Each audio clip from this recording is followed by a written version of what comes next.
श्री स्वामी समर्थ. जय जय स्वामी समर्थ.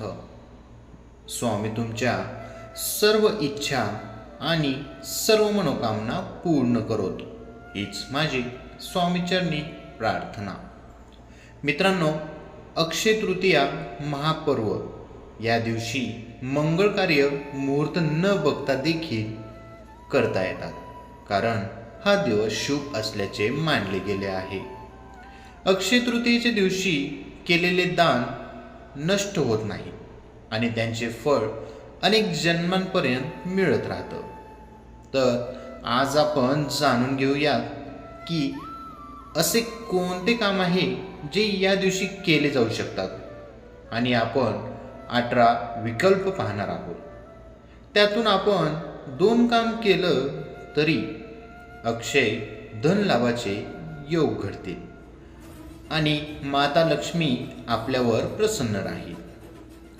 प्रथम आहे, या दिवशी लोकांना गोड पदार्थ खाऊ घालावे आणि शीतल पाणी प्यायला द्यावे. उन्हाळ्यापासून बचावासाठी गरजू लोकांना छत्री, मटका आणि पंखा दान करावा. मंदिरात किंवा सार्वजनिक स्थळी पाणी किंवा कूलर लावण्याची व्यवस्था बघावी. भंडारा करून गोडधोडाचे जेवण द्यावे, याने अनंत पुण्य लाभतं. अक्षय तृतीयेच्या दिवशी प्रभू विष्णूंची देवी लक्ष्मीसह पूजा करावी.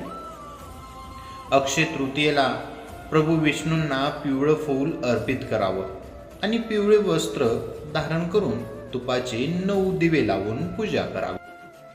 श्री विष्णू सहस्त्रनाम पाठ आणि श्रीराम पाठ केल्याने जीवनात धन, यश, पद आणि प्रतिष्ठा प्राप्ती होते. आजारामुळे त्रस्त असणाऱ्यांनी या दिवशी रामरक्षा स्तोत्र पाठ अवश्य केले पाहिजे.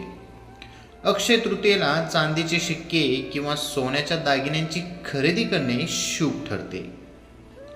नवीन वस्त्र धारण करून मंदिरात अन्न आणि फळदान करावे. रुग्णालयात गोड पदार्थ, पाणी आणि फळ वितरित केल्याने अनंत पुण्य प्राप्ती होते. या दिवशी आपल्या मित्रांना किंवा विद्वान लोकांना धार्मिक पुस्तक दान केल्यानं देवगुरु बृहस्पती प्रसन्न होतात.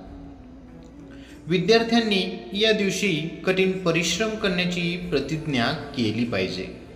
विद्यार्थ्यांनी देवासमोर संकल्प घ्यायला हवा आणि आता कठीण परिश्रम करेन, तसेच आई वडील आणि गुरूंचा आशीर्वाद घ्यायला हवा, कारण या दिवशी मोठ्यांचा आशीर्वाद अनंत फळदायी ठरतो. या दिवशी कोणतेही शुभ कार्य प्रारंभ करता येईल. वाहन खरेदी करू शकता किंवा घरात मंगळ कार्य करण्यासाठी मुहूर्त बघण्याची गरज नाही. या दिवशी छत्रीदान नक्की करावे आणि जागोजागी लोकांसाठी पाण्याची व्यवस्था करावी.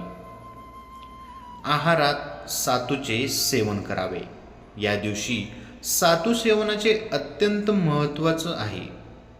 मंदिरात पाण्याचे पात्र आणि पूजा थाळ, घंटा व इतर पूजेचे सामान दान करावे. देवघरात पूर्ण 24 तास तुपाचा अखंड दिवा लावायला हवा. या दिवशी श्री रामचरितमानसमधील अनन्यकांड पठण करावे. यात प्रभू राम, ऋषी आणि महान संतांना दर्शन देतात.